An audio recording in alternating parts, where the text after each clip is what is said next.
Ladies and gentlemen, welcome to another episode of the Citizen Representatives podcast. Today is April 13th. I lose track of the days. 2021. My name is Tyler. I'm here with my friend Adam. Adam, how are you today? Doing very well, Tyler. How are you doing Thank you for after that? having me. How are you doing after that cupping session? I am a Or spotted owl. Are owls, isn't there such a thing as a spotted owl? sure.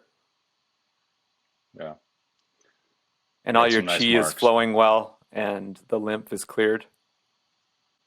Uh, I never know what to expect with some of these alternative things, but I'm willing to try anything at least once. And I have to say, I'd probably go back and do it again, as there seems to be some results. So, uh, you know, props to the cupping. Excellent. I've heard of the cupping, but I'm not. I haven't ever done it. Be interesting to try. How did you come upon this, and what drove you to this decision to do that? I found this, massage therapist, healer slash healer, that did different things like that. And I told her my symptoms, and she said, "Will you just let me do my thing?" And I said, "Yep, sure." And so she did cupping, and she actually did scraping. Are you familiar with scraping? Yeah, They take a little metal tool and they scrape your arms, especially legs, feet, and that something something released, so that was good. Might do that a few more times, see where it goes. But yeah, great. I hope it works for it you. beats the heck out of the 5 surgeries that I had on my hands and elbows, so that didn't do squat. So Tommy And then we're John's supposed because to be, you're a high performance athlete, right? yeah, I'm the pitcher for the Nationals baseball team. Um, yeah, I mean, this surgery is supposed to be like 99.9%, you know, solid. Like everybody gets results from this carpal tunnel and cubital tunnel surgery.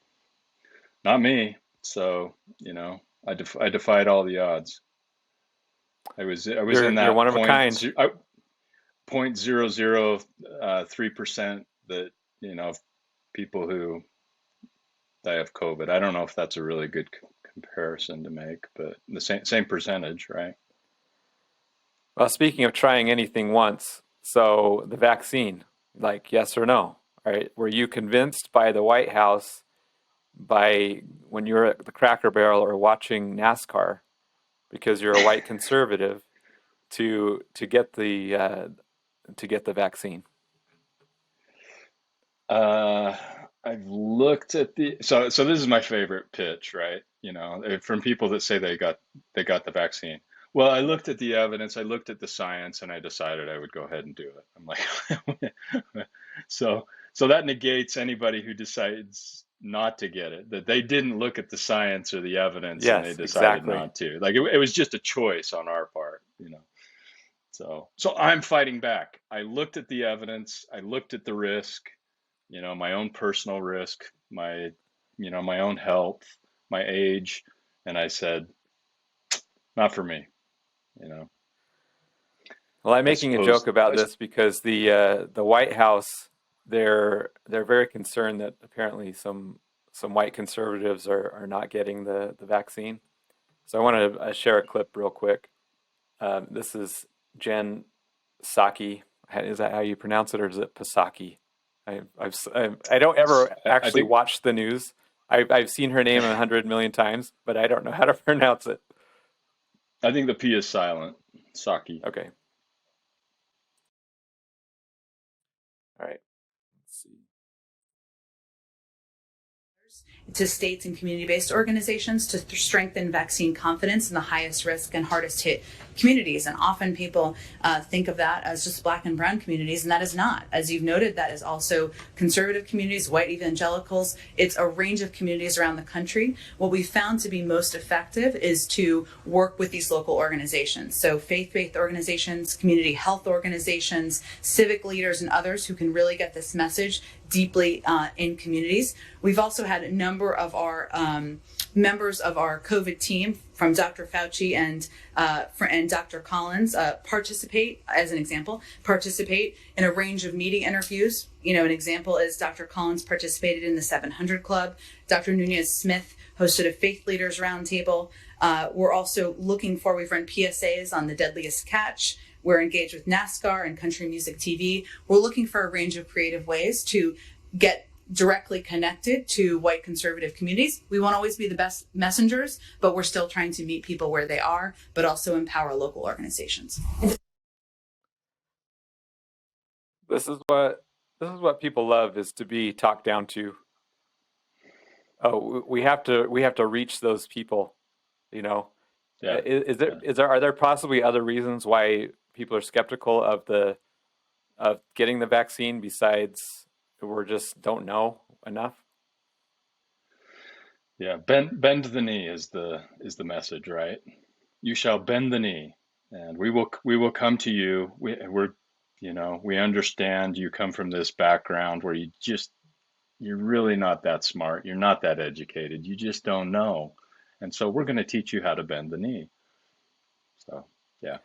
Wear your obedience mask, get your vaccine, social distance.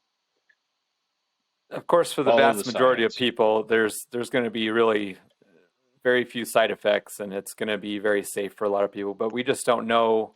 We just don't know yet. And I don't really want to make this about the vaccine per se, because I don't, that's not really what I want to do. We're making a point about people using science and kind of pressure along those lines to get you to do something.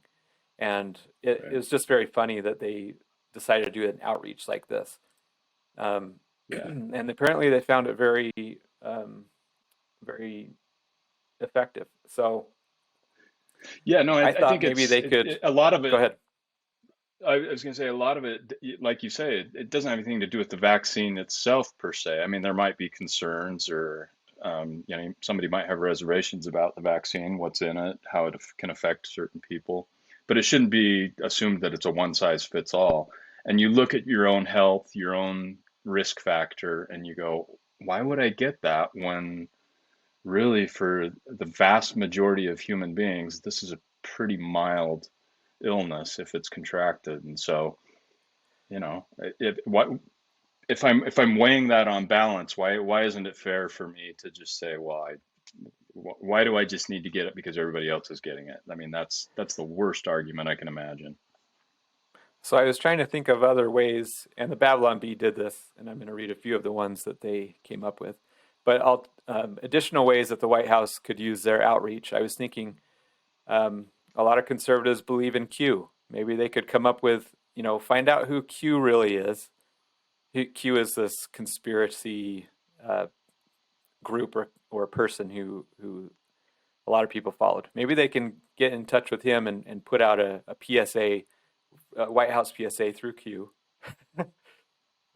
Maybe they could do crop circles, because all conservatives believe in crop circles, right? That's like a big deal in the Midwest.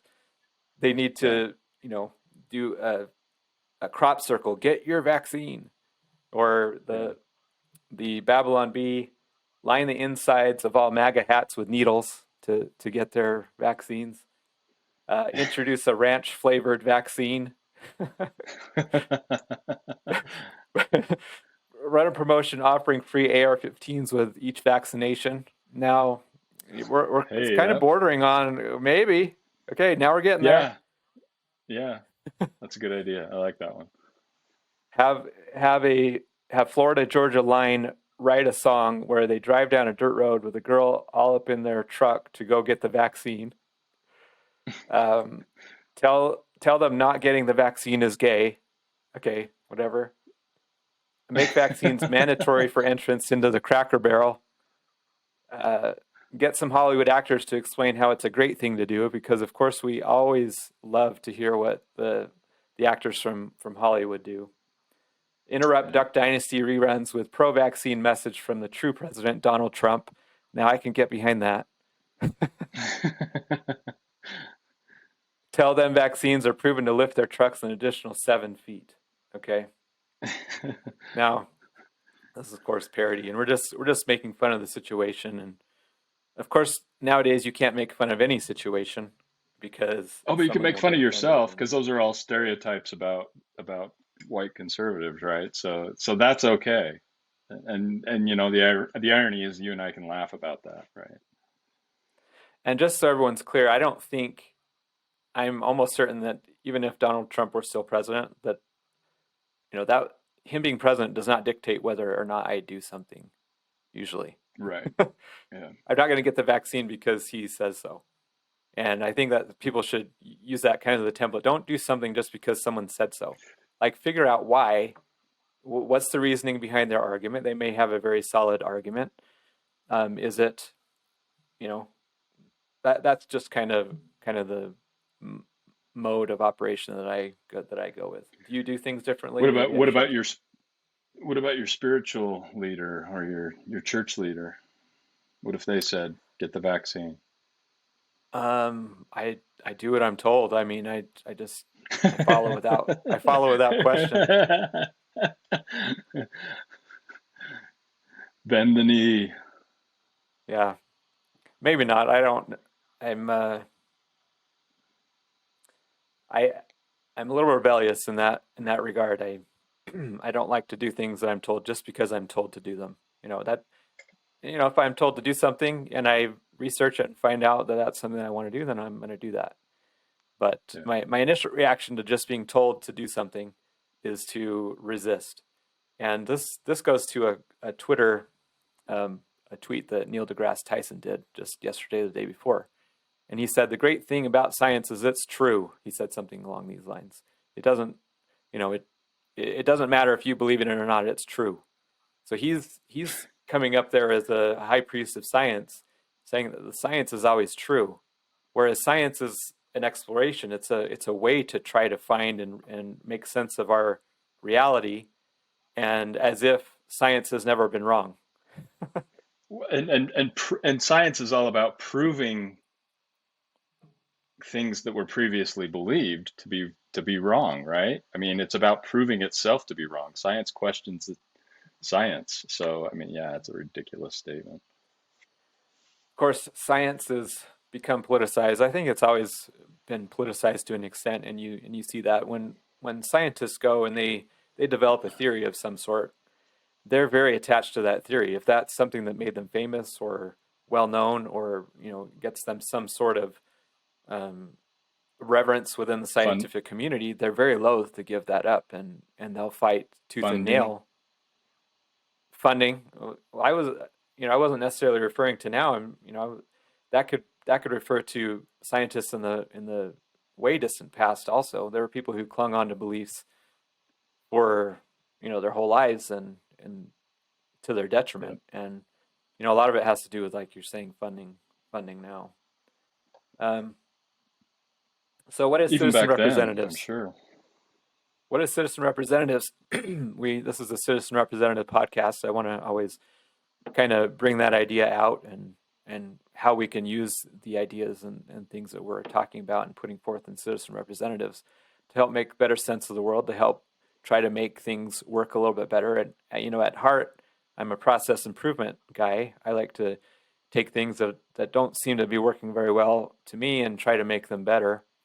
Kind of a mantra that I've had in my life is, when you make something easier for someone else, you're rewarded. There's not just a feeling of a good feeling that you get, but there's a certain sort of karma that you get when you make someone else's life easier. And that's what a lot of this is trying to do: make people's lives easier and make them work better. Citizen representatives reduces corruption in politics. This is kind of some verbiage that I'm working on. Citizen representatives reduces corruption in politics by uniting as legal citizens, by electing lawmakers with the iron-clad agreement that they will vote on bills according to a majority vote, by citizens in their district or state. Those votes by verified local citizen representatives will be secured by blockchain technology similar to Bitcoin and Ethereum. Votes will be anonymous but identifiable and unhackable. And please go to citizenrepresentatives.org. So it's just something to think about. It's an idea that we're putting forth. You look at all the things in the news today, and just in the past whatever time period you want to look at, and if the people had a little bit more control and say in what their lives and what happened in their lives with laws and things along those lines, I think the world would be a better place and work a little bit better. We're hearing of you may have seen this. There was supposedly a conference call of 100 of the top CEOs in the country, and they're trying to figure out how to combat and work against people who are not woke. Woke is somebody who recognizes that they're the problem in everything, and they need to bow down to people who are not as privileged as they are. And that's a very scary thing. And they're already kind of conspiring in their own ways. You have Amazon, who's acting as a monopoly. There's Google, who's monopolistic right now. There's Facebook, who's monopolistic. And there's all these things that they've been caught doing to keep power over us, to make more money. And with the idea of citizen representatives getting in there and making it so the people act as their own lobbyists, and they're able to control a lot more of what goes on in Washington, D.C. And I think that's going to be a tremendous change when it happens. We're working on it. It's a slow moving process. The things that we do tend to be not very attention gathering. We're not Mr. Beast. I don't know if you know who Mr. Beast is, Adam. No, I'm sorry, I don't. He's a YouTuber. He's one of the top YouTubers out there, and he gets millions and millions of views, and he does things that are very eye-grabbing, attention-grabbing, and we tend not to do those types of things. So it's a little bit harder going, and maybe we should. Maybe you should show your shirtless selfies, Adam. Would that help? The spotted chest and the spotted back. No, probably not. That'd probably offend a lot of people. Well, anyway, visit our site, like and subscribe to the channel. We're not done yet, but we're with the podcast. I'm just throwing that out there. Now, something that really tickled my funny bone. Did you follow this Jordan Peterson story at all, Adam? No, I did not. I mean, I just saw. I've read his book. I like watching Jordan's YouTube presentations and whatnot, but I wasn't familiar with this story till you threw it on my list. Okay, so Jordan Peterson, the author of the 12 Rules for Life? Mm-hmm. Excuse me. He's been portrayed by the media as having some Nazi tendencies, or not necessarily Nazi himself, but his ideas are attractive to white supremacists, white nationals, and I guess by extension, Nazis. I don't know. Can you explain that? Do you know? I mean, you have any idea how they're making that connection there? Other than it appeals to people with common sense, but you can't label people as having common sense. So what's the next solution is to label them broadly as white supremacists, whatever's, there's like a billion of them, right? Or a billion of us, white supremacists, right? There's a billion. I don't know. Don't you know the numbers? I mean, I'm sure it's at least, it's between 6,000 and a billion, somewhere around there. I don't know the numbers. I'm not up on those stats, but so some kind of, I guess the media has seen that a lot of young white males have been attracted to Jordan Peterson's ideas, and many, probably thousands and thousands of of young white males. And it's not exclusive to young white males because the ideas are universal. It's not like they only apply to white people. But they've been they've been very attractive to people, and he's received lots and lots of feedback on how these very simple ideas have helped these people get control over their lives and be more productive in society. So Jordan Peterson's scrolling his timeline one day on Twitter, and somebody quote tweets him, or they tag him in a tweet, and it's a screenshot from a new Marvel comic, and it's Redskull. Redskull is a villain in the Marvel comics, and I think he's a Nazi in there. I'm not as well up on as read up on the Marvel comics as others, but in this little frame that is shown on there, the Redskull has a YouTube channel, and in the back he's promoting his 10 rules for life. So very analogous to Jordan Peterson's 12 rules for life. And many of the shots and the frames in this comic are talking about personal responsibility and how this Redskull character is attractive to a certain set of people. So Jordan Peterson is like, what? He went from being a Nazi to now he's some supervillain Nazi. I mean, the parallels are obvious. I mean, they didn't explicitly say it, but it's almost as explicit as it can be, because it says 10 rules for life instead of 12. So I'm sure they had to do that for copyright reasons, or else they would have actually put 12 rules for life, or I don't know. So Jordan Peterson, he's kind of taken the ball and he's rolling with this. And so there are memes out there where it's Redskull and it's the Jordan Peterson quote, and they're very it's a very benign quote, like make your clean your room or else, and it's just so just the disconnect between these two things are Jordan Peterson advocates for order in your life. When you have order in your life, you're able to contribute to society. And the ideas of Nazism, that of course there was order. Maybe that's Hitler did make the trains run on time. But that doesn't mean that having order in the rest of your life is going to make you a Nazi. It's just so funny to me that they would make this. And like you're saying, anything that's not woke is Nazism. So I guess that makes us all, what? So it's just lazy. I mean, it's so lazy. Just labeling people is much easier than actually having the discussion, having a debate. Looking at the actual arguments, looking at the actual presentation on its merits, and just saying, oh yeah, those are pretty good ideas for how to live your life. And again, this goes back to the emotional manipulation that we're talking about. Well, you're not a Nazi, are you? So you're going to do this for me, aren't you? Because you wouldn't want to be seen with those people, do you? Yeah. And then you're totally distracted from what the actual accusation was in the first place. And so you spend your time explaining why you're not a Nazi instead of explaining why Jordan Peterson's book might actually have some merit and some value.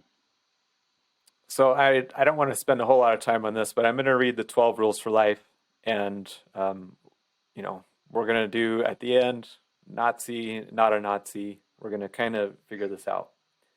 Stand up straight with your shoulders back. Okay, this is be confident. And this ties in. I just read some of the first chapter of the book because my son's actually reading it. This is totally coincidental that my son was reading his book. But he talks about lobsters and how when they show confidence, they tend to do better. And number 2, treat yourself like someone you're responsible for helping. Yeah, we want to, those Nazis. Make friends with people who want the best for you. Compare yourself to who you were yesterday, not who someone else is today. That's interesting. That goes to Instagram and YouTube or Facebook, and all the social media. Do not let your children do anything that makes you dislike them. Set your house in perfect order before you criticize the world. This is one that he talks about a lot. How are you supposed to change the world when you don't have your own stuff in order? Pursue what is meaningful, not what is expedient. Tell the truth, or at least don't lie. Assume that the person you're listening to might know something you don't. Be precise in your speech, which I got called out for this a little bit in some comments on Facebook. I said some things that were generally true, but they weren't as precise as they could have been. So I'm need to work on that, and I would appreciate if people, if I'm not making a precise argument, or if I'm missing something, let me know, because I do like to be truthful in my speech, and if I'm saying something that's untruthful or misrepresenting something, please let me know. Don't bother children when they're skateboarding. I think you just need to prevent them from skateboarding in the first place. No. Pet a cat when you encounter one on the street. Okay, so these are, Adam, on the scale of not a Nazi to full Nazi. Like, where are we at? Is there a spectrum, or is it all or none? Like, do I endorse all 12? Do you? Or are you a Nazi? Well, if I endorse all 12, I must be a Nazi, according to some people, right? I didn't agree Anyways, with every single thing that Jordan Peterson said in his books, but I thought the principles were pretty good. I think his 12 principles are pretty well it's laid out. yeah, he has a lifetime of thought and discussion behind these, and that's typically what happens with true principles, right? When you can distill a principle down to a single sentence, but that single sentence of a principle can write thousands and thousands of books. And that's kind of some of the things that he's talking about in his second book. I was listening to a podcast on the way home. He talks about not rejecting social traditions or something like that. And this is something that Taleb has talked about also. There are reasons that these things have survived for thousands and thousands of years. It's because they work, and they tend to. You don't need to get an education. You don't need to get a PhD to know to not kill people. Like the Ten Commandments they're talking about. These are principles that were distilled from knowledge that was for a long time. And I'm stumbling on my words. Help me out, Adam.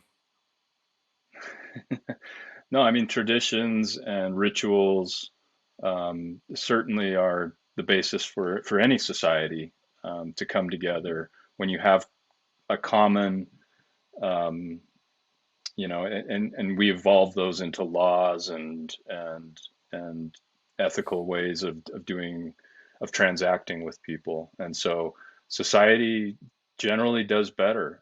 We certainly want to celebrate diversity of culture and bring the best of all cultures together. But when you have a gathered group of people, it helps that all of those people are on the same page, and that we observe, lights out at midnight, and muzzle your dog when appropriate, and try and do unto others as you would have them do unto you. Probably is the best universal observation that we could make and do. So you have some people who, there's different levels of kind of evolution in people, and some people do it just because they're told, and some people have thought about them. I'm not saying that one is better than the other, and some have gone through an additional level. They've been on the strict obedience just because someone says so, to questioning everything, to then going back and saying, oh, there was plenty of wisdom in that axiom, or that saying, or that principle. And then they're like Jordan Peterson. They have they have the foundation behind it, instead of instead of, I have to reset my camera, just doing something because they're told, which has actually served civilization for thousands of years. Right. We got people who just reject it outright, and okay, I don't know. Well, and I understand the resistance. I mean, it's like when you're a kid, okay, you grow up with certain rituals and traditions. If you're in a religion, you particularly are immersed in ritual and ordinances and things like that. And you start to question them. You're like, okay, why are we doing that? What's the point of that?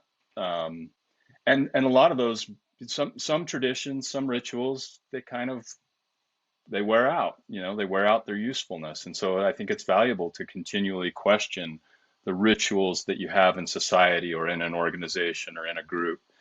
But the important thing, I think, is to realize that there's principles and then there's ritual or ordinances or practices. And we don't want the practices to dominate. We don't want the rituals to dominate. Like that's the end all. That's why we do things. We do these rituals just because we do them, and because they make us better people. No, that's not the reason. The rituals helps get you in a mindset where you can actually live the principles. So the principles always have to be dominant, and we have to be reminded that the reason we're going through the ritual of getting up, getting out of bed on time, going to work, spending time with your family, engaging in social activity, being a decent person, law obedient. All of these things are just behaviors that help you live a principled life, because principled life is really what it's all about, and that's where you gain your happiness. So it's fine to question our rituals and our traditions, absolutely, but we also have to see the value in them. I mean, I need a certain amount of regimen in my daily activity. Otherwise, it's just so easy to let it go, and I just become a couch potato and don't accomplish anything. So, yeah, I mean, I would love to have that conversation with people and acknowledge that rituals do wear out, but there's a reason for having a degree of ritual in any society. It took me a long time to kind of figure out. I always knew that there was symbolism behind ritual, but it took me a long time to figure out the symbolism, and to realize, they do talk about the dead works in the scriptures for a reason. They're in and of themselves. Those works, I don't think, have really any power. It's once you understand and kind of live the principle behind them that they really become active in one's life. And I used to teach, I still do. In church, I teach the youth, and I said, "Can you lie your way into heaven?" And because you can do all these rituals and things that churches require, and you can lie your way through those. You don't have to mean any of those things, and you can make your way all the way up to the top echelons of any particular organization if you lie your way through. But I don't think that going through those motions is going to get you anywhere once you pass to the other side. And maybe that's beyond the scope of really what we're aiming to do here, but we're trying to just kind of talk about principles. How did we get on that? I don't know. Oh yeah. I remember we were talking about rituals, and don't throw away things just because you don't understand them. And sure, you do want to kind of you don't always want to question and kind of figure it out yourself. That doesn't mean you throw them away out of hand just because. Yeah. Well, and I think there's value in the ritual. We shouldn't dismiss the ritual itself, and it's it is the principle behind the ritual. But what is that? A lot of people talk about energy follows thought, and so a group of people gathered in a common effort. Say a family is praying for a family member who's ill or something like that, and there's definite energy, positive energy that's created by that gathering and by that ritualistic endeavor. And we don't know everything. We don't know what's what's out there beyond us. I mean, we claim to or we theorize, or um, we think about possibilities of spirits and other life forms, but it's possible that those energies are attracting other things beyond us that do have power, and a lot of that is through the power of ritual. So I think I've experienced that in my life, where ritual does have some palatable, um, palpable, not palatable, palpable quality to it. I'm trying to think of a segue here to Bitcoin. I have a ritual. I've set it up on my app to buy $50 worth of Bitcoin every week. So there we go. This is And the what's the dollar principle cost behind that? averaging. This is the dollar cost averaging, I think is what it's called. You buy every period that you set up, no matter if it goes up or down. So that's the principle, is to in investing, is to set a system up where you do something regardless of what's going on. So mine right now is to buy $50 worth of Bitcoin every week, regardless of what's going on. So how much Nice. Bitcoin are you buying every week? I'm not doing it in that same way. I do it in lump sums. So maybe you're better off for cost averaging I've your I've done lump purchases. sums too. I'm just kind of being a little bit silly. We're not Every time I get investment. stimulus money, Yeah, every time that's the a good government idea. wants to give me their fake money, I'll invest it in fake crypto. And there have been studies that show that when they do these helicopter drops of money, so to speak, um, Bitcoin immediately after it goes up. So Yeah. currently today we're at all-time highs. It's around 63,000. And so I want to talk about inflation for a minute. Now, inflation in the definitional sense, or the definition of inflation, is an increase in the money supply. We tend to think of inflation as an increase in prices, but the definition is an increase in the money supply. But they talk about inflation in terms of the CPI, the Consumer Price Index. And just released today, they said that the CPI has increased the fastest over a period of time in 8 years. So finally, because people have been saying that we've had this, cost of things that's going up and up and up, and it's just hasn't been reflected in the Consumer Price Index. And not everything is measured in there as one would like. I don't think the cost of homes is accurately reflected in there. I have a link here. Let's look and see. And even if it's listed in the Consumer Price Index, doesn't mean they're measuring it the way that normal people would measure them.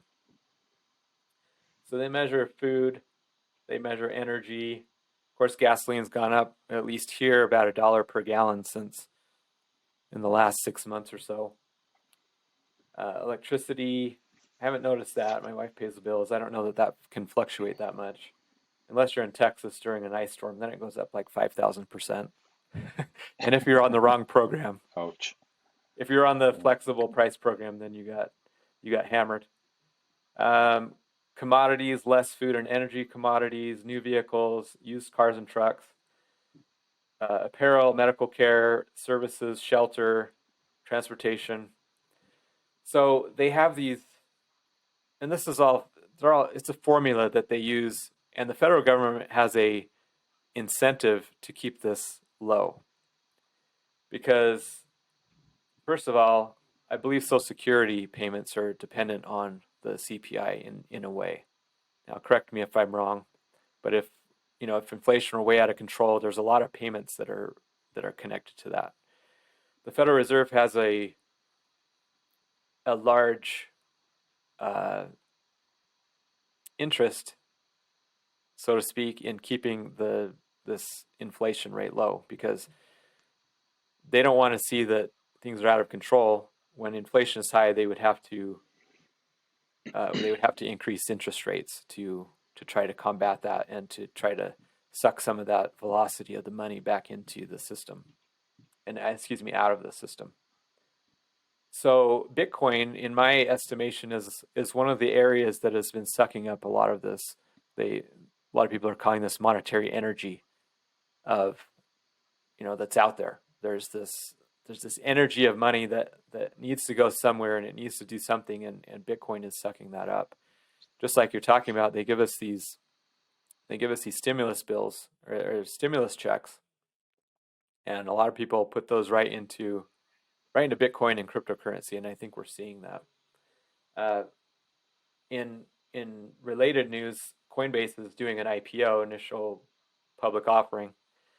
Coinbase is their primary business is as a broker for cryptocurrency, and I've used it. I'm still a customer of Coinbase. It's one of the ways that I use to buy a small amount of Bitcoin, and they're one of the biggest companies out there that have made it very easy for people to buy. And so this is the first company that has their main business has been crypto. To become publicly traded, and I think it starts trading tomorrow. So this is a big deal, and why are we talking about Bitcoin? Why are we talking about cryptocurrencies? Just because it's the news of the day, and it leads into the next segment that we're going to talk about. Do you have any thoughts on Bitcoin, Nice. first of all, or before we move on? No, I mean the interesting thing about the IPO on Coinbase is that now you have a merger of fiat money, the normal system money that we normally deal with, mixing with the ability of a cryptocurrencies to expand and be profitable. And so you've got the two systems kind of intermingling here. It makes for kind of an interesting merger. People will invest what we think of as normal money into the potential of a cryptocurrency broker in hopes that does better. It's an interesting dynamic, and I don't know enough about it to know how that might play out, but it's certainly it's like the monies are coming together in a weird way. You're seeing what they call FOMO, or the fear of missing out, and you see gigantic banks who less than a year ago were saying Bitcoin is not an asset class. Bitcoin, stay away from Bitcoin, basically. And most likely behind the scenes, they were already making moves toward Bitcoin, if not buying some themselves. And now they're coming out with, of course, the Coinbase IPO. There's talks of ETFs, exchange traded funds, which would be based on cryptocurrencies, and I don't know if Bitcoin exclusively, but now the banks can kind of see that there's a gigantic opportunity here, and they want to cash in on it. And it's a very exciting space. I follow it daily. There's new things coming out all the time. What I want to kind of bring it into is censorship.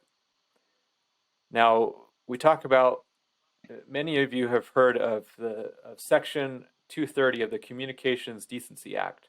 This was a piece of legislation passed into law in 1996 because people were so worried about, I think it was AOL was the main one at the time. People were worried about, or at least people in AOL, somebody posting something on their site and then being held liable for it. And so the basics of this Section 230 are if you host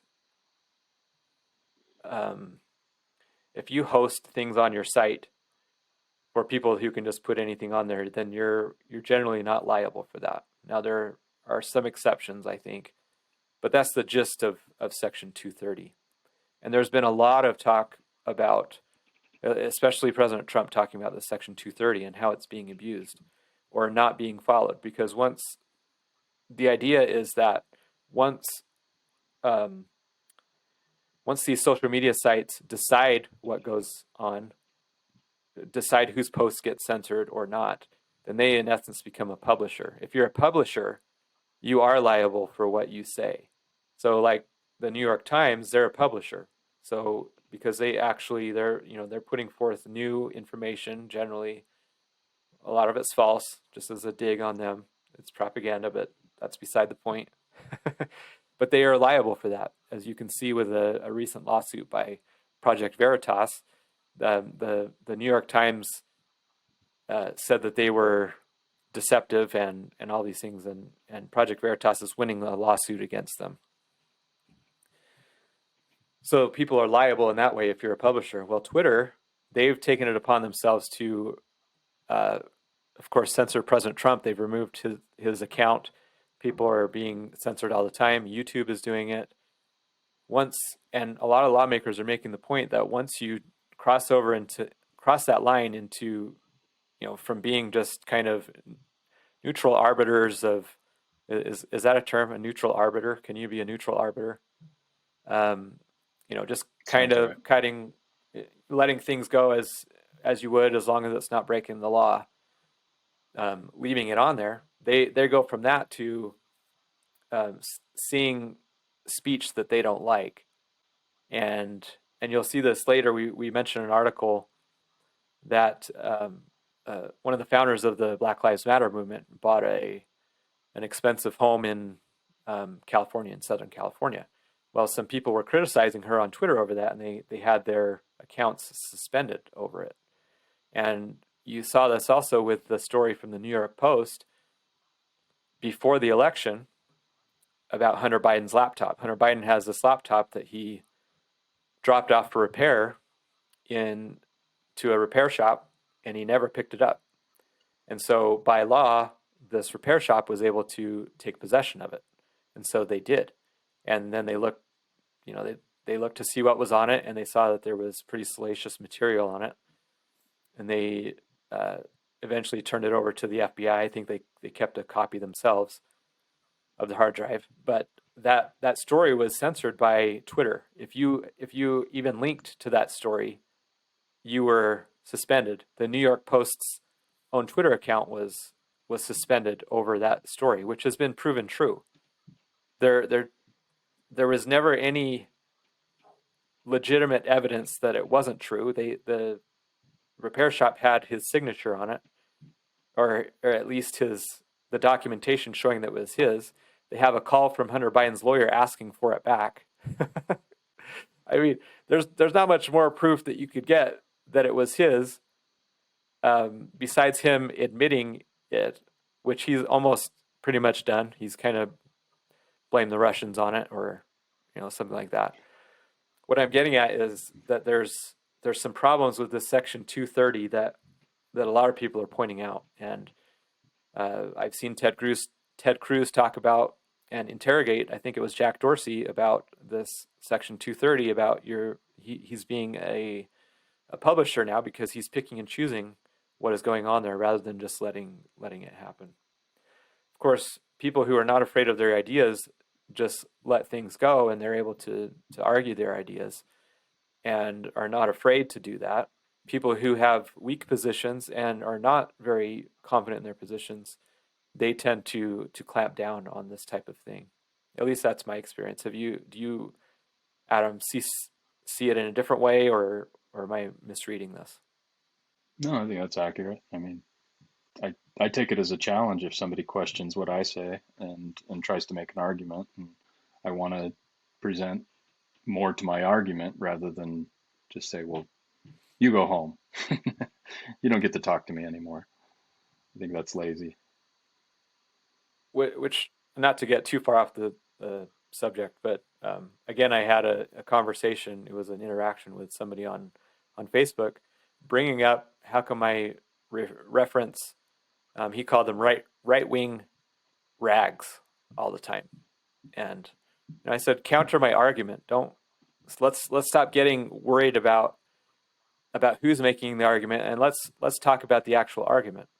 Because if we were actually to look at the argument as we see Project Veritas, speaking of Project Veritas, again, I'm trying not to get too far off the subject, but they caught Charlie Chester, a CNN technical director, talking on hidden camera about what they do. And this is a summary, so you'll have to forgive me for that if this interpretation is incorrect, because I haven't actually watched it, and now I'm feeding into the same thing. But this says the CNN director admits that CNN airs propaganda, that CNN tried to get Trump out of office. Without CNN, Trump wouldn't have lost. CNN pushed stories they knew nothing about. Next, after COVID, CNN will push climate fear, and so on and so on and so on. There's just there's a disconnect from reality in a lot of these institutions and media outlets. They're pushing things that are on their face true, and they know that they're not true, and they know that we know they're not true, yet they still do it, and that's what's so frustrating. So this section 230, I'm on an article on Zero Hedge, so question the source, of course. No, let's talk about the argument. The author makes an argument that it's not necessarily the social media site itself that's making these decisions. They're getting pushed by payment processors, because these payment processors are putting pressure on them to have certain viewpoints. And if they don't toe the line, so to speak, on those viewpoints, then they may revoke some of their privileges. And you still there? Yeah, can you hear me? Yeah. Hello? Your video's They're payment privileges. They're payment privileges. So you've seen this with Gab. Now I'm not, Gab is a social media site, and they've had their bank, they've had at least 5 different banks cancel service with them. And I think, so this is where we're talking about this section 230. The author is making an argument that it's not necessarily the social media networks that are doing this, and maybe he's making excuses for them. But I think he does acknowledge that they probably have some vested interest and political ambition there too, right? I mean, they're not immune from their own biases for sure. I think of course there was a little bit of mention of that. But he does say a lot of your video's back. He does say a lot of the pressure that they're getting does come from payment processors, and we've seen No doubt. direct evidence of this. And there are so-called blacklists and whitelists that are out there. I'm just going to read this this paragraph. This phenomenon transcends the type of startup, because you have these startups that, like Patreon. All alt tech is trodden upon equally. Patreon competitor New Project 2 was first banned from a payment processor at the demand of Discover. Then, after finding a new payment processor was put on Match, capitalized all caps Match, the MasterCard blocklist, prohibiting the company from ever finding another payment processor. If Dick Masterson, the owner of NP2, New Project 2, made a new company to try to get around Match for the purpose of continuing NP2, he would very likely find his person on the block list directly, ending all his business at once. PayPal has done this also. We've heard of instances of PayPal canceling people, and so we've talked about this somewhat at length before, about the kind of the cancel culture and things along those lines. And this is now coming back to Bitcoin. This is one of the things that Bitcoin can get around, because unless you can basically shut down the internet, and even if you shut down the internet, it's how you can't shut down the internet, first of all. Right. You'd have to have pretty much a worldwide nuclear war, just kind of Armageddon. Then people aren't going to care about the internet as much anyway. But it's pretty much impossible to shut down the internet. You'd have to. Bitcoin works peer to peer, so there are nodes everywhere. There are people who are transacting So if you have an internet connection, I can send you Bitcoin, you can send me, we can make that transaction. We're not going through, really, it's a decentralized process. And so the ideas that people are coming up with are ways to use this payment as speech. Now, what do you take of that, Adam? Yeah, and I mean, it's interesting. I mean, a follow-up to Tyler Dearden's article would be, what is the motivation for these financial institutions to shut down certain speech? And I mean, the thing that comes to mind immediately is conformity. You know, those who control the money want to continue to control the stream of money and the power. And so one way to do that is to get everybody thinking the same direction or subjected to the same ideas, the exact same ideas. And that way you have a better chance of controlling, um, you know, the content that they're receiving, um,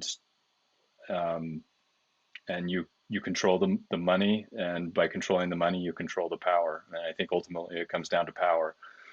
And they see that the easiest way to corrupt and to get people to think only one way is to take advantage of the most absurd ideas and make them popular, and make them woke, or you know, label them in a way that, well, nobody would want to go against that, right? Like, I don't want to be labeled a racist, so you know, nobody wants to be labeled that. So it's very, it becomes very diabolical at that point as to what their actual motivation is. Um, but yeah, I mean, like you say, blockchain has the best answer potential to counter that. You know, these transactions are encrypted, they're peer to peer, like you say. So it's a great argument, and I never thought about the financial institutions being behind so much of this censorship, but he makes a strong case for that. So what we're talking about, yeah, I mean, this is really interesting stuff, and I'm going to talk about kind of a concept that may be a little bit technical. I'm not too up to date or knowledgeable about the really specific technicals of Bitcoin, but Bitcoin itself is kind of, it's relatively fast moving, but compared to, you know, instantaneous, there's not an instantaneous transfer of funds. It's a little bit slower, but that's with a purpose, because with moving a little bit slower, you have a lot more security. So if I were to send some Bitcoin to you, Adam, typically there need to be so many confirmations on the network. That is, different nodes or people who have their computers on the network checking these hashes and checking the transactions. There need to be so many confirmations before that transaction is considered valid. So on the base layer, as they call it, is Bitcoin. A layer up from that is what they call the Lightning Network. The Lightning Network is basically smaller transactions between um, people that eventually will be settled on the main blockchain of Bitcoin. And if you've ever run a credit card uh, station or something like that, you know what this is talking about. If with a credit card, at least when I was running credit cards, I would run the credit cards throughout the day, and it would of course check those credit cards that there was enough on those balances. But then I would send those transactions at the end of the day, and it would settle. And sometimes those transactions took a while to settle. So there's the one layer of the really quick, you know, being able to tell if you have money in your account. And so that's analogous to this Lightning Network, which is built on top of Bitcoin. And so what the talk is now is using this Lightning layer, because if you're trying to do things quickly, you need it to be quick and cheap.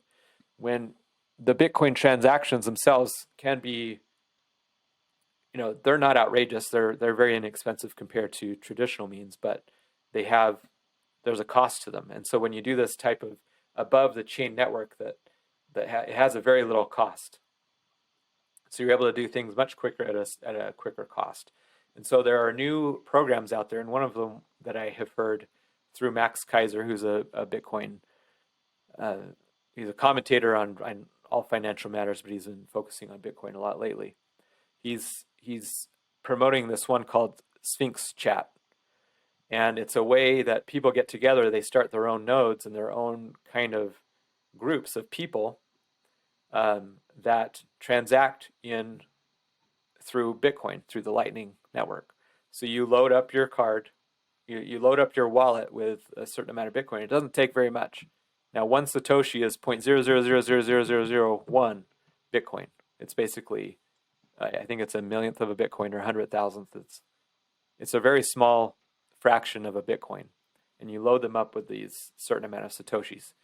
And so if you and I wanted to create a secure chat method or a way to communicate that is uncensorable, now we can do this.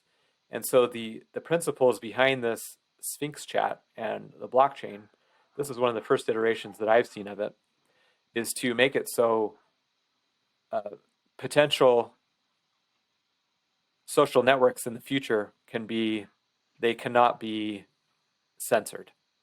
And that's in my opinion, a desirable thing. Now, there may be some things to take care of with things that are unlawful, and of course, we don't want to propagate child porn and things like that take advantage of children and things like that. So there may be some things to work out in that regard, but the idea is that we use the blockchain and specifically the Bitcoin blockchain to do this. Now, I talked about Gab before. Now, I recall about, I don't know how many years ago, let's say it was 2 or 3 years ago.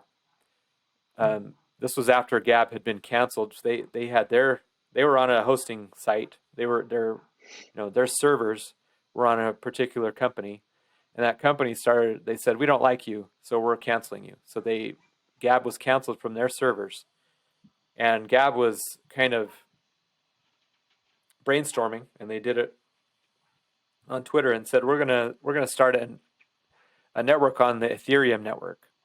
Well, Ethereum is actually, there's a lot more centralization to Ethereum, and there's some people who make decisions there that said, no, we're not going to allow you to do that on Ethereum, which seems contrary to me to what cryptocurrency and these crypto blockchains are all about.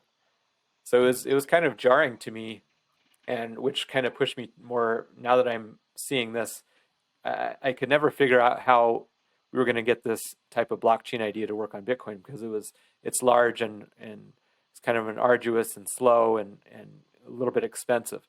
So now with the Lightning Network, we can kind of see how this may eventually come to be.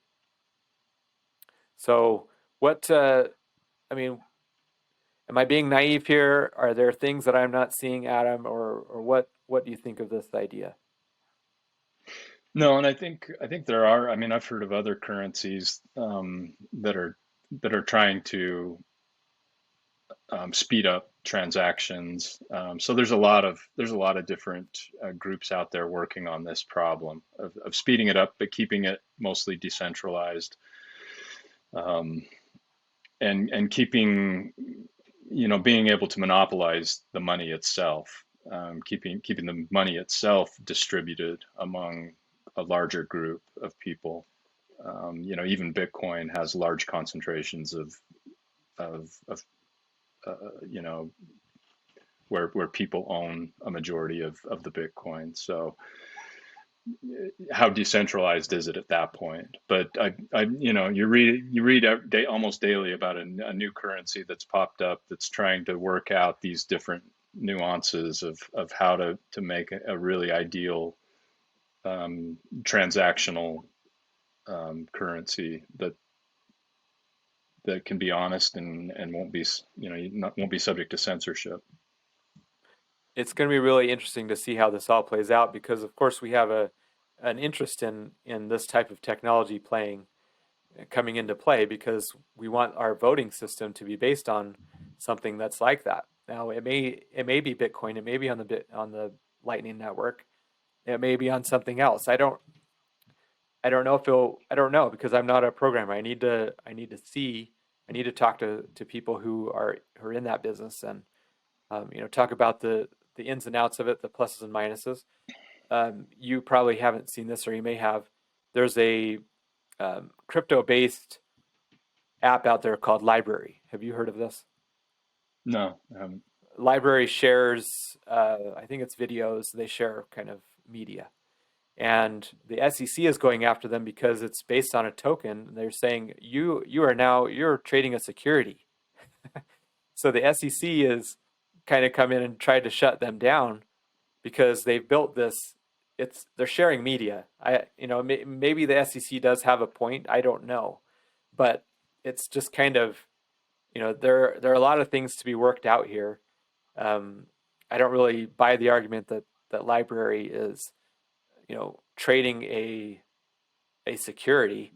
But there's a lot more research to go into that. But it's, what I would like for social media is for the censorship to go away. I don't like the idea that people at the top of the food chain can decide what we should be able to see. They're doing it right now. We're, like I said, with the CNN article and the CNN story.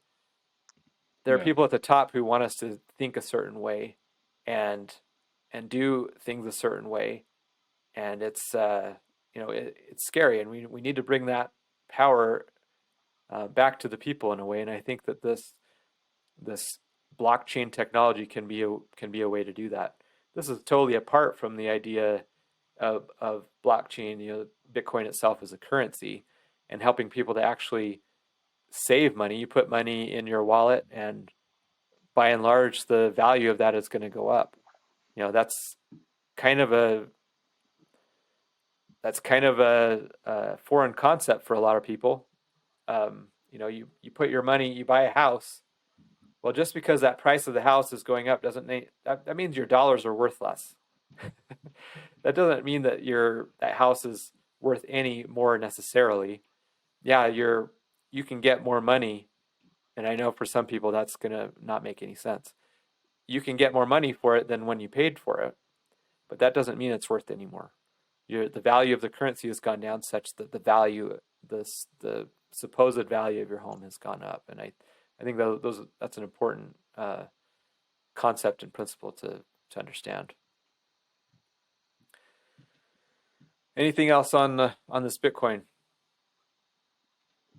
No, I think we covered that.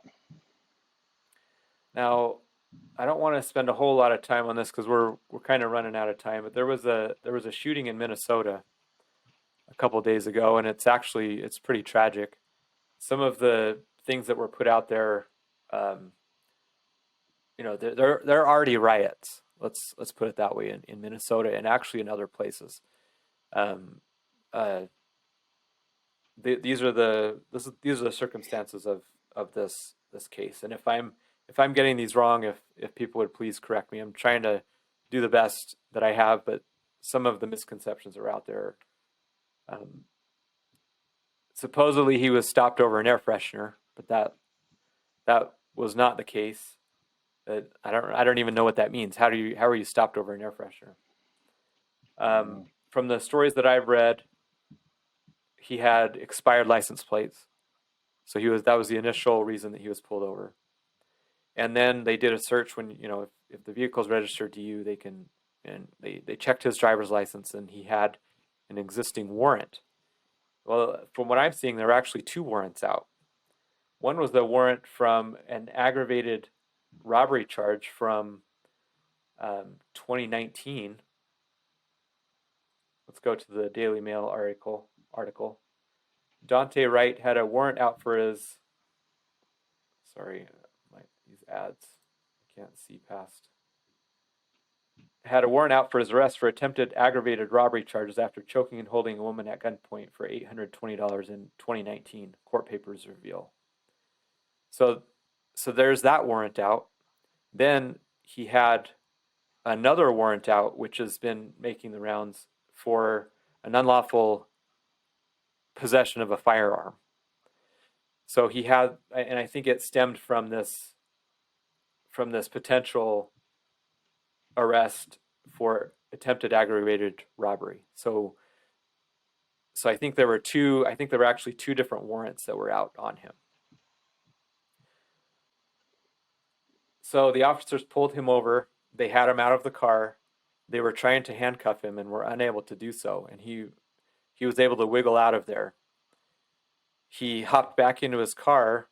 There were two officers, I believe, because I've seen the footage, struggling with him. There's a female officer who is yelling, "Taser, taser, taser," but she's holding her gun. And she fires one round into him, and then he speeds off. And then she says, "Oh, blank, oh, SH, I shot him." And he died shortly thereafter. So there's a lot of things to unpack here. Of course, people are trying to make this about race. I don't think that this really had anything to do with race. But of course, any police officer shooting a white officer on a black person, it has to be made out of race nowadays. And so there's this big idea and this big movement to make it about race, and which I don't think it is. The body cam footage showed that he was resisting arrest. Of course, you shouldn't lose your life over resisting arrest. It's just a tragedy all around. But I'm not going to justify this. They're going to argue that it was an accident, and I really don't know how you're able to. I mean, a taser and a gun, they generally kind of have the same form, at least the ones that I've seen. But that's what the officer said. I mean, she's obviously saying taser, taser, taser, and then shoots him with a gun. I don't know what there is to necessarily be learned about this besides, if you're pulled over, I don't think it's a good idea to resist arrest. You're not getting out of that.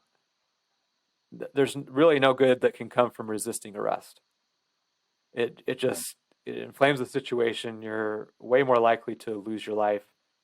It's just a sad situation altogether. What's your take, Adam? Yeah, I mean, you're breaking another law, and so even if you come out alive, hopefully you come out alive, you've just added to your own misery, added another crime on top of whatever it is you're being accused of. So never a good idea to resist arrest. This officer is going to receive some sort of punishment, but to inflame the public, to stoke the fires of attention and call it racism is completely wrong, in my opinion. It defies the statistics that are out there about the number of encounters that actually police officers make every year. I think it's in the tens of millions, or maybe it's just plus 10 million. And of those, how many result in deaths of individuals who are unarmed? It's a few hundred, I think, and the vast majority of those are white, and of course most of the population is white. I think in 2018 or 2019 it was 10 to 13 blacks were killed by white officers and that were unarmed. But if you listen to the media, you would think that this just goes on all the time. And I know there are other stops where people feel intimidated. So certainly there's some room for officer training and dealing with certain situations, but we need a police force, and to create this division in our country is just not helpful to what actually should be done. And I think it's just opportunistic people who really don't give a crap about the victims. I really don't think they do. They just love that it causes division and gives them another political foothold where they can create an issue that, create funding for something that will just go back to their own political coffers and never actually result in anything productive that they're talking about, which, poverty and things like that, and dealing with, racial injustices. This money, this attention never actually helps the victims. And by taking away police forces, you actually harm these minority communities more than if they have that law presence. Most of them want that law presence there. They need it, and so it's really unfortunate. It's too bad that people are beholden to the media the way they are, and their narrative, which is just so dangerous and so irresponsible and plain lazy. Unfortunate story, just a really bad situation all around. But our response has to be one of reason, and we need to be measured in how we look at it, and not be caught up in the emotional arguments. Sorry, I went on a little long there. Of course, the reason it goes out the window when you have emotion into it. And I'm not saying that people's emotions are wrong, but you go into your idea of, if they need training, well, they want to defund the cops. So there's just, you can't have both. When they look at surveys of people who they say, would you prefer a larger police presence in your community or a smaller? Invariably, and it's in the 70% and up. At least that many people, as a percentage, prefer more police versus fewer. And going to your point of, it's just kind of one of those. It's I don't know what the right word is. It's not. I don't know if scam is the right word, but it's a. What's the word that I'm looking for? It's a I mean, lobby. it's a diversion on the one hand. Well, you have people creating their own markets, right? Yeah. So if there were supposedly, and I saw this on Twitter, there were supposedly going to be these big meetups of white supremacists over the past week, and they really fizzled out. There was like one person who attended all over the country, and it was probably just somebody who happened to be in the wrong place at the wrong time. And so if they're pushing this idea that there's this big white supremacy out there, and then when they're actual meetups and get-togethers, nobody shows up. Of course, they're going to say, well, it's all underground. Yeah. Well, people have to talk their own book. So when you're when your business is racism, you need some racism. And so this goes to the story in the New York Post. Marxist BLM leader buys $1.4 million home in ritzy LA enclave. And the Black Lives Matter has brought in, it says Black Lives Matter, which began as hashtag in response to the acquittal of George Zimmerman in the 2012 shooting of Trayvon Martin, took in more than $90 million last year and was at the forefront of protests across the country last year after the death of George Floyd in May. So it's big business. And, when you're a hammer, everything's a nail. And I would just encourage people to take a step back and really look behind the curtain of what's going on here. People want us at each other's throats, and there's big business in that. When we're unified, there's really not much they can do. There's those messages of unity just seem to they're not as prevalent as they should be. Now, we're kind of nearing the end of our time here. Adam has put together, with the help of many other people, a video, and I think I'd like to end on that. but I don't have the link really handy. Is it, what would it be called? The Project Goodwill? Declaration of Goodwill. The Declaration of Goodwill. We'll just play that in.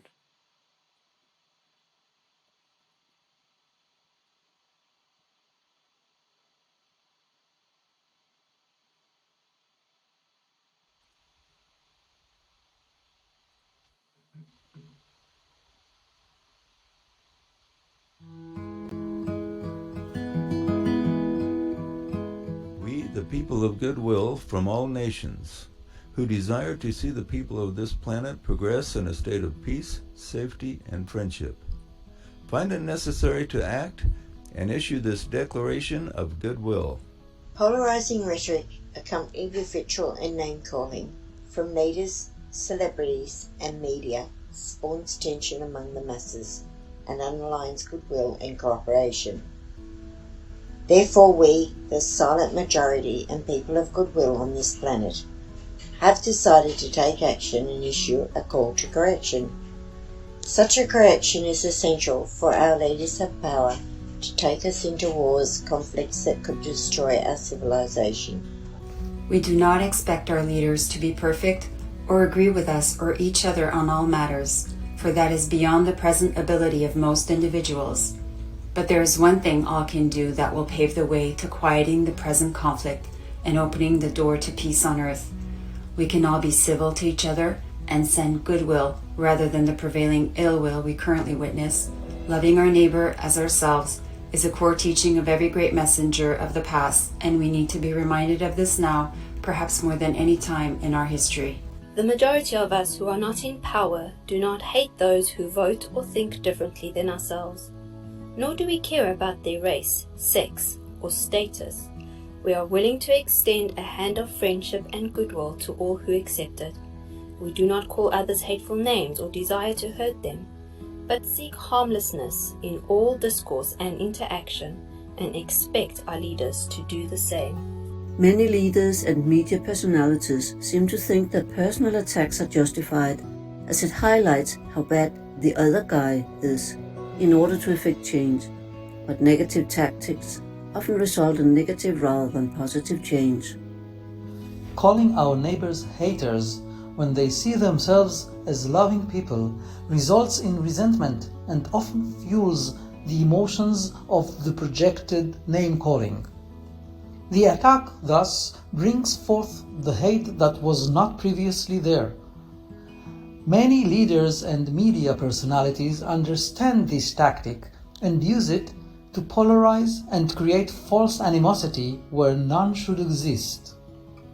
So much grief in the world could be avoided if our leaders would embrace the spirit of goodwill, as it is longed for in so many of us who silently watch these reckless attacks. Therefore, we, the people of goodwill, call on leaders and media who fail to embrace a higher path to match the positive spirit of goodwill that exists in most humanity, the common people. The day of watching our leaders bring us to the brink of destruction is over. All those in positions of power and influence must be held accountable for their intentionally caustic speech, which incites anger and divides us. Sending peace and goodwill is our charge as we seek to transform our societies throughout the world. It is true, we have problems to solve which require rigorous debate and uncomfortable discussions, but we cannot solve them by demonizing each other. If we look for the best in one another and give our neighbors the benefit of the doubt, we have a much better chance of solving problems and reaching agreement. Indeed, we need to start with ourselves. If each of us do our part to extend goodwill and friendship to all and encourage others to do the same, the world will be healed, and we can safely enter into a new era of peace and goodwill.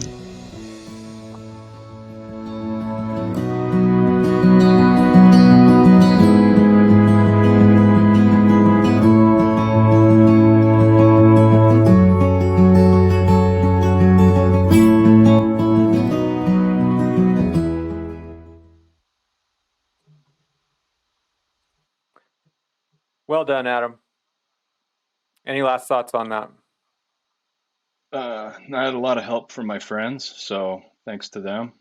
Glad it came together, and we hope to do a few more of those to promote declaration of goodwill.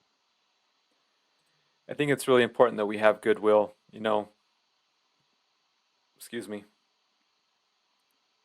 As citizen representatives, we try to promote goodwill through principles and things along those lines. Citizen representatives, of course, is us coming together to elect people to higher office with the assumption and the understanding that they will vote as the people vote. And that idea can go a long ways. We're doing our part here. Adam has his own side project with the Project Goodwill and putting out videos, and I think that they go well together. We should always have goodwill for each other. We have a lot of political divisions nowadays, and if we, just listen to people. That doesn't mean we have to do what they say. People aren't Nazis. Okay, there are really no Nazis nowadays.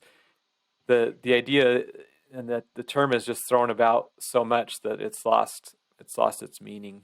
Seemingly. Yeah. Anyway, this has been another episode of Citizen Representatives.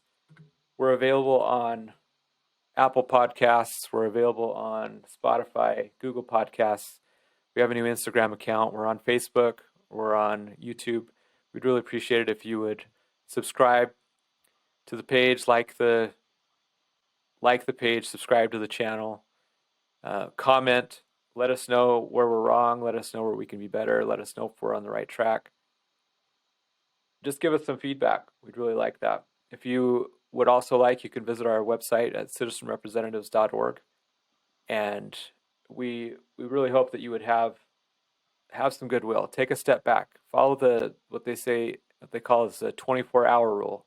When something in the news comes out, wait a little while to see what is actually going on before you decide to take up your pitchfork. And that will go a long way in the world.